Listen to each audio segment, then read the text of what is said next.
Meus amigos, meus irmãos, sejam todos bem-vindos a mais uma edição do Evangelho no Lar, promovido pelo Grupo Espírita Garimpeiros da Luz. É com muita alegria que sempre retornamos aqui para o nosso encontro semanal, o encontro com Jesus, o encontro da família com Jesus. Momento de dedicarmos um dia da semana, um horário, para nos reunirmos em família, a fim de fazermos o estudo, as reflexões em torno do Evangelho. Se não tivermos ninguém que queira nos acompanhar nesse momento, façamos sozinhos. Sozinhos não é bem o termo, porque estaremos acompanhados de nossos guias espirituais, daqueles espíritos que nos apoiam, que nos incentivam nessa escalada do bem. Não esqueçamos o recipiente com água, que será fluidificada durante a reunião de estudo pelos guias espirituais. Final, ingeri-la com muito respeito, com muita fé, para que ela produza os efeitos que necessitamos. Então, dando início, vamos fazer a nossa leitura preparatória do livro Pão Nosso, ditado pelo Espírito Emmanuel a Chico Xavier.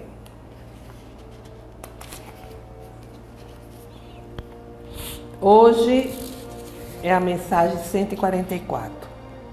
Fazei preparativos. Então, ele vos mostrará um grande cenáculo mobilado. Aí fazei preparativos. Jesus, palavras de Jesus, segundo Lucas, no versículo 22, no capítulo 22, capítulo 22, versículo 12. Aquele cenáculo mobilado a que se referiu Jesus é perfeito símbolo do aposento interno da alma.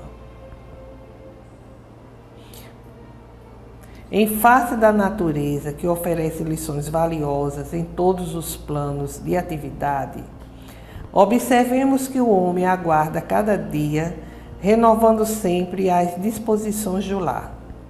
Aqui varrem-se detritos, acolá ornamentam-se paredes.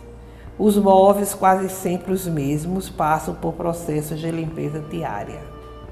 O homem consciencioso reconhecerá que a maioria das ações na experiência física encerra-se em preparação incessante para a vida com que será defrontado além da morte do corpo. Se isso ocorre com a feição material da vida terrena, que não dizer do esforço propriamente espiritual para o caminho eterno, certamente numerosas criaturas atravessarão o dia à maneira do irracional em movimentos quase mecânicos. Erguem-se do leito, alimentam o corpo perecível, absorvem a atenção com bagatelas e dorme de novo cada noite. O aprendiz sincero, todavia, sabe que atingiu o cenáculo simbólico do coração. Embora não possa mudar de ideias diariamente, qual acontece aos móveis da residência, dá-lhes novo brilho a cada instante, sublimando os impulsos, renovando concepções, elevando desejos e melhorando sempre as qualidades estimáveis que já possui. O homem simplesmente terrestre mantém-se na expectativa da morte orgânica. O homem espiritual espera o Mestre Divino para consolidar a redenção própria. Não abandoneis, portanto, o cenáculo da fé, e aí dentro fazei preparativos em constante ascensão. Ou seja, que os nossos preparativos não sejam os preparativos tão somente que nós realizamos do ponto de vista terreno, do ponto de vista material. Mas fazemos os preparativos da reforma íntima, da superação das imperfeições, para que tenhamos assim, dentro de nós, um verdadeiro cenáculo de fé, enquanto nos preparamos assim para a ascensão espiritual. Bem, meus amigos, vamos fazer a nossa prece inicial. Vamos elevar nossos corações, a nossa mente ao Altíssimo, nos conectando com as forças universais do bem. Jesus, Mestre incondicional de nossas vidas, estendei vossas mãos compassivas sobre nós, nos fortalecendo, nos ajudando a identificar o caminho mais reto que possa nos conduzir à integração com os vossos propósitos. Fica conosco, Jesus, agora e sempre. Que assim seja. Bem, meus amigos, nós vamos hoje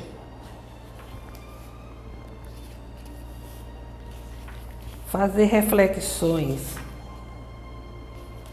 em torno do capítulo 12º do Evangelho segundo o Espiritismo. É um capítulo que nos faz pensar bastante, porque ele nos propõe o quê? Segundo Kardec, ele elaborou esse capítulo com o título Amai os vossos inimigos, pagar o mal com o bem. E ele vai compor esse capítulo a partir da seguinte passagem evangélica. Aprendestes que foi dito, amareis vosso próximo e odiareis vossos inimigos.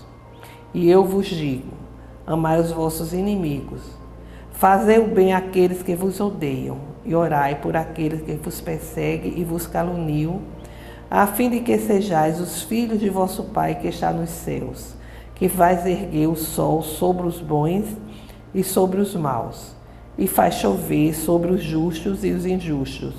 Porque se não amardes, senão aqueles que vos amam, que recompensa disso tereis? Os publicanos não fazem o mesmo?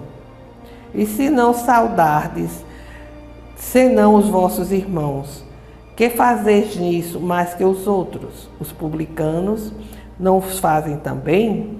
Eu vos digo que se a vossa justiça não for mais abundante que as dos escribas e dos fariseus, não entrareis no reino dos céus. Mateus, capítulo 5, versículo 20 e de 43 a 47. E há o registro dessa mesma passagem de Lucas. Se não amardes, senão aquele que vos ama, que recompensa tereis, uma vez que as pessoas de má vida amam também aqueles que as amam. E se não fazeis o bem, senão aquele que vos fazem, que recompensa tereis, uma vez que as pessoas de má vida fazem a mesma coisa. Ou seja, o registro de Lucas, né, sobre a mesma situação, que é o registro no capítulo 6, no versículo 32 a 36. Se o amor ao próximo, aí já vem o comentário de Kardec.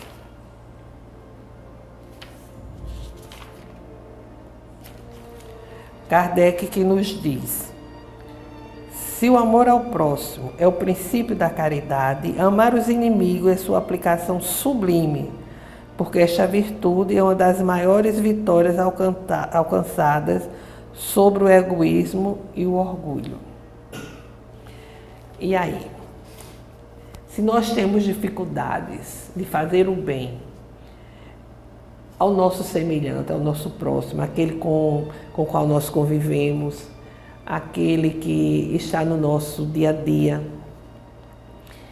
com o qual nós temos talvez até algum tipo de conflito, mas que a gente convive, nos damos bem, há até carinho, né? Até há o respeito, há o carinho na convivência e tudo mais. Imagine essa proposta de Jesus, amar o inimigo. E ele coloca muito claro que amar aqueles que nos amam, amar aqueles que fazem o bem para nós, isso é muito fácil. Até as pessoas de má vida, como ele diz, os fariseus, né? E os publicanos, ele diz que vossos irmãos, que os publicanos também não faziam, os fariseus também nos faziam, ou seja, se aquelas pessoas que são tidas como pessoas assim, são pessoas más, são pessoas assim que têm um sentimento mais rude, mais grosseiro, conseguem amar alguém porque aquela pessoa é um ente querido, é alguém que lhe traz carinho, atenção. Se eles conseguem fazer isso, então qual seria o nosso mérito também de fazer o mesmo? E ele diz, Deus faz o sol nascer sobre justos e injustos, sobre bons e sobre maus. Mas como nós podemos compreender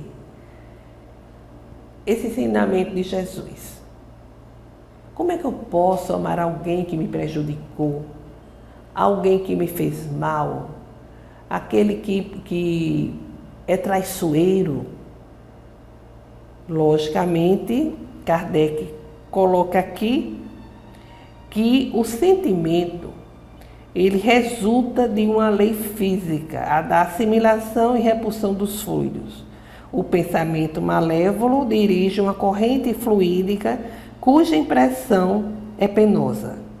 O pensamento benevolente vos envolve de um efluxo agradável. Daí a diferença de sensações que se experimenta a aproximação de um amigo ou de um inimigo.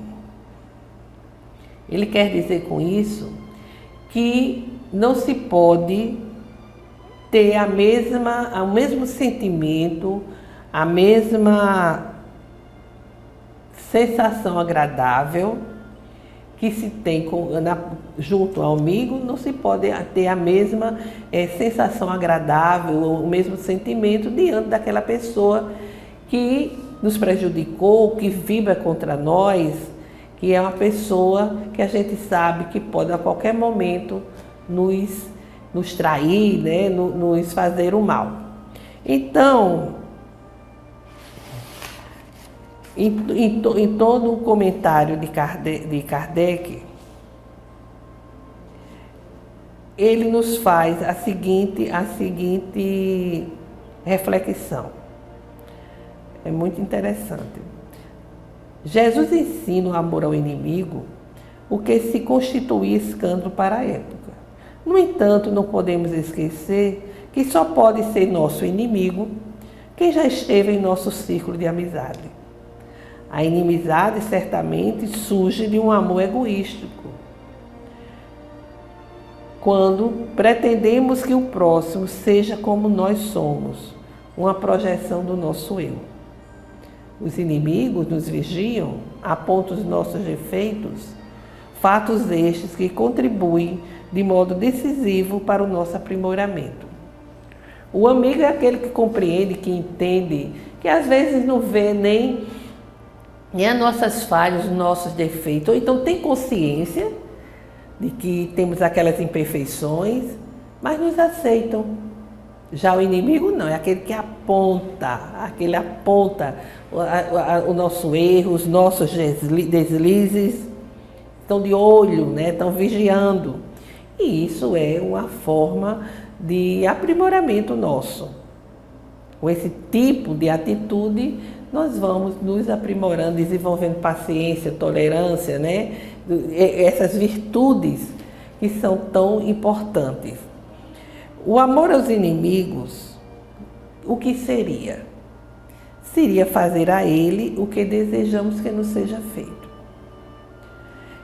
Jesus orienta em fazer sempre o bem, já que só a realização edificante é suficientemente forte para neutralizar o ódio e favorecer reconciliações, reaproximações.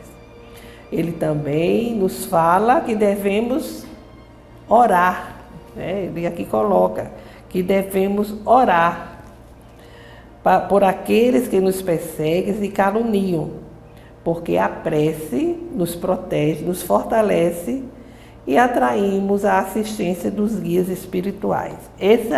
Essa proposta de Jesus, que nos diz exatamente que devemos orar, fazer o bem àqueles que nos caluniam,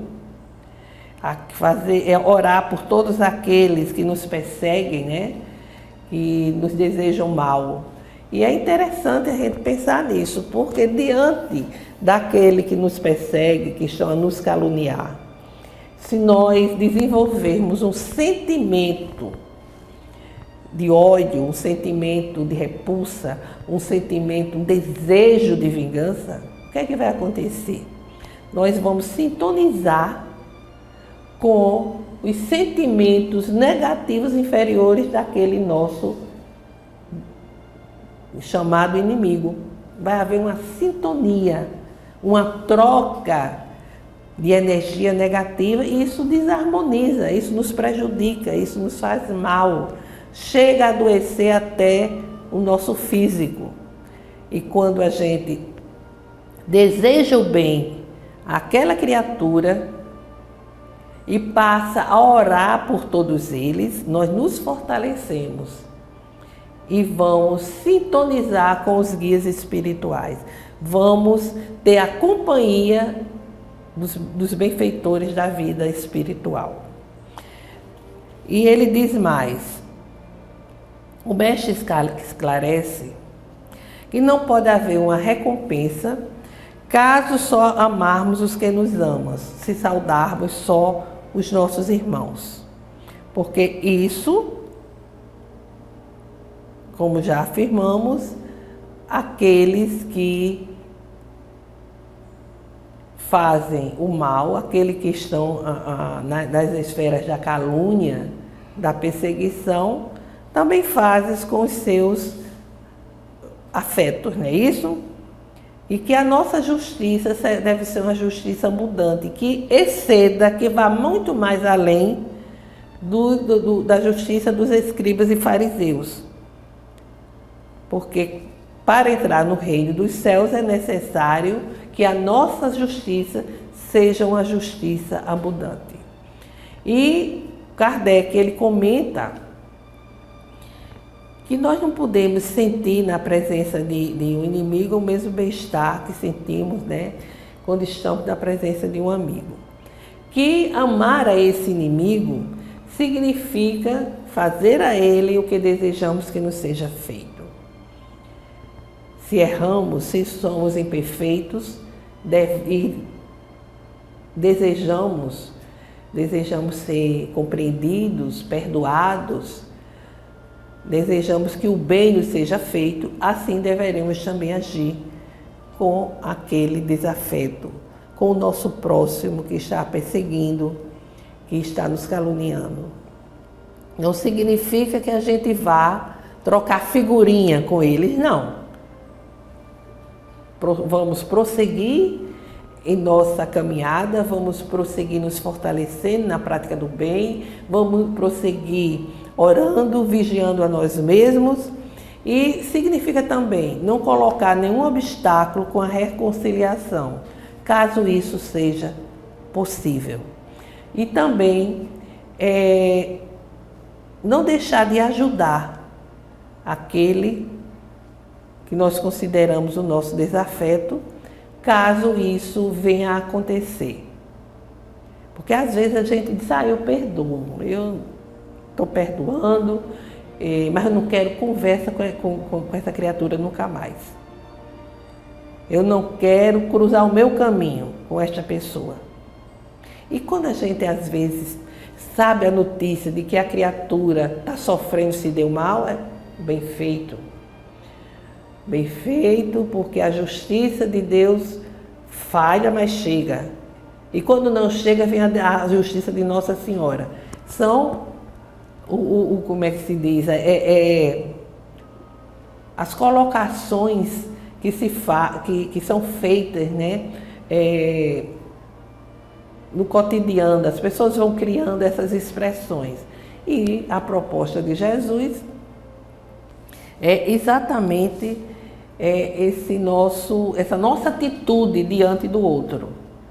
Porque se o outro nos caluniou, nos prejudicou, se vibrarmos na mesma intensidade, no mesmo teor, desejando o mal, desejando que algo aconteça, isso vai desarmonizar, vai desarticular todo o nosso ser, todas as nossas engrenagens mentais, os nossos sentimentos, a nossa vida de um modo geral. Vem aí as doenças, né? Porque as doenças, elas têm origem no nosso corpo espiritual.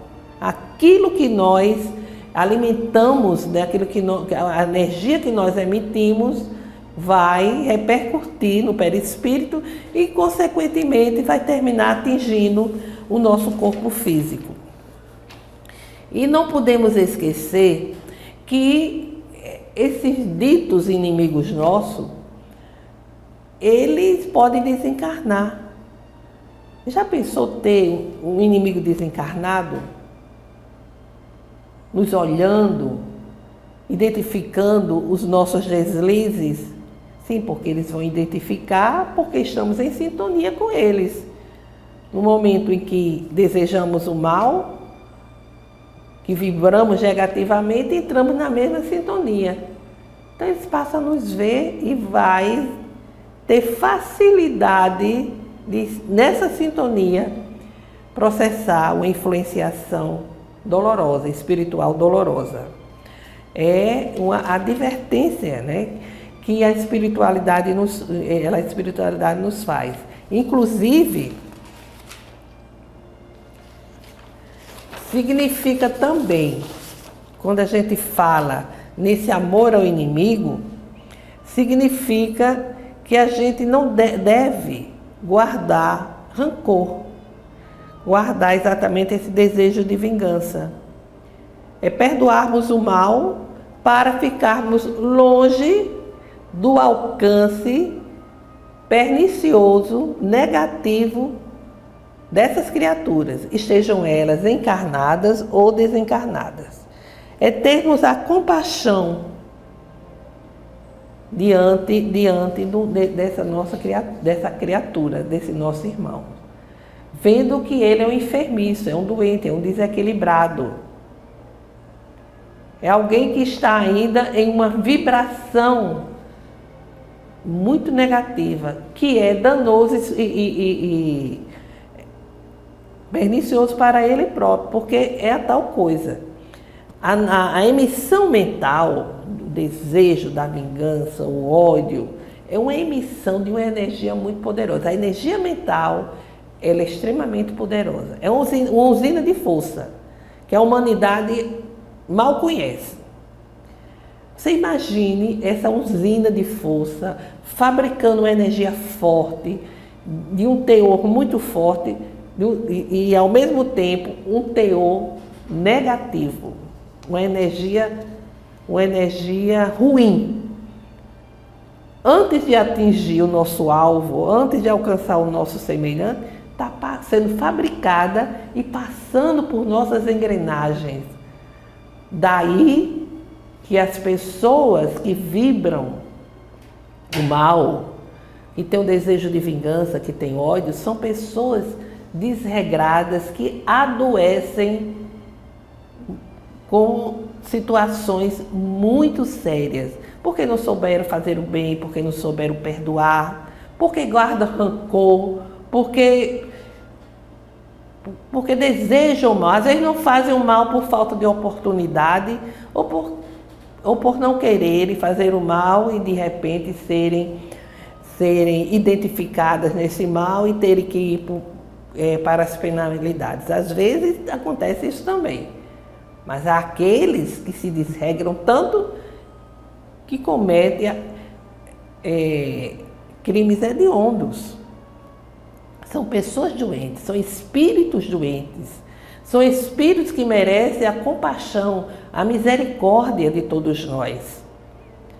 Porque quando nós nos reunimos em grupo, por exemplo, com o mesmo sentimento de ódio, de vingança,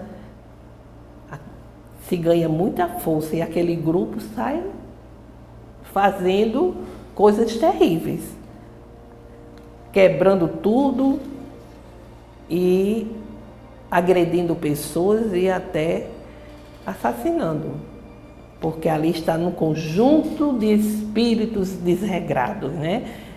Envolvidos pela camada invisível de espírito na mesma sintonia. Por isso que o amar o inimigo significa ter caridade para com eles, mas sobretudo para conosco, porque nos fortalecemos no bem, nos fortalecemos e ficamos fora, longe do alcance dessas mentes enfermiças.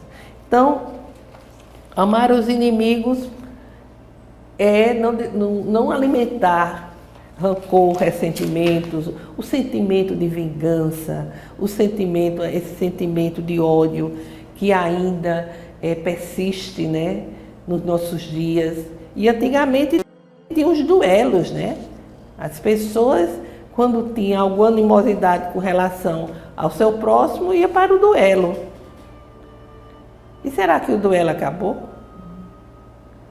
Eu acho que é o pior duelo que nós estamos vivenciando hoje em dia. O duelo mental. A emissão mental de destruir o outro, de ver o outro na pior, de ver o outro sofrendo.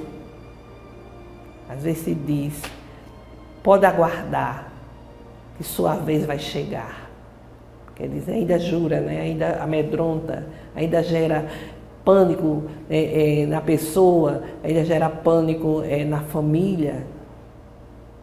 São ações, expressões do nosso cotidiano. A emissão mental permanente, envolvida com o sentimento de vingança, de revanche, de revide. Então, meus amigos, se queremos construir uma vida harmoniosa, uma vida fortalecida, devemos seguir os ensinamentos de Jesus. São ensinamentos libertadores, transformadores. Banir do nosso eu, da nossa vida, os sentimentos que são filhos diretos do egoísmo e, consequentemente, do orgulho, da vaidade, da ganância, da arrogância. Vamos abrandar os nossos corações. Vamos fazer com que os nossos corações seja um lugar onde Jesus tenha exatamente guarida. Isso é muito importante. Assim, deixamos essa reflexão. É uma reflexão muito importante. E vamos fazer as nossas vibrações. Vamos emitir um pensamento, um sentimento de amor, de perdão, de saúde, de fé e esperança. Convictos de que essas vibrações gerarão ondas, irão nos envolver e envolver os nossos irmãos necessitados. Vamos aproveitar esse momento também para agradecermos a Deus, nosso Pai, pela vida, pela presente encarnação, pelas oportunidades de crescimento espiritual. Senhor nosso Deus, rogamos, Senhor, singelamente, pela paz entre as nações, pela fraternidade entre os povos. Inclusive, rogamos pela paz em nosso país, onde os interesses pessoais de pequenos grupos deixam de lado os interesses da comunidade que sofre. Pelo fortalecimento da doutrina espírita, para que ela permaneça sintonizada com a codificação e com o Evangelho do Cristo. Pelo perdão e concórdia daqueles que não sintonizam conosco. Pelos enfermos que se encontram nos hospitais, nos abrigos, nas casas de repouso, pelas ruas em suas famílias, para que encontre o lenitivo para suas dores e, se possível, a cura. Por todas as famílias, para que o Evangelho do Cristo chegue aos lares, levando harmonia aos corações. Pelos familiares e amigos desencarnados, para que encontre junto aos guias espirituais a luz e o conforto necessário. Façamos agora breve pausa para que cada um apresente suas rogativas específicas.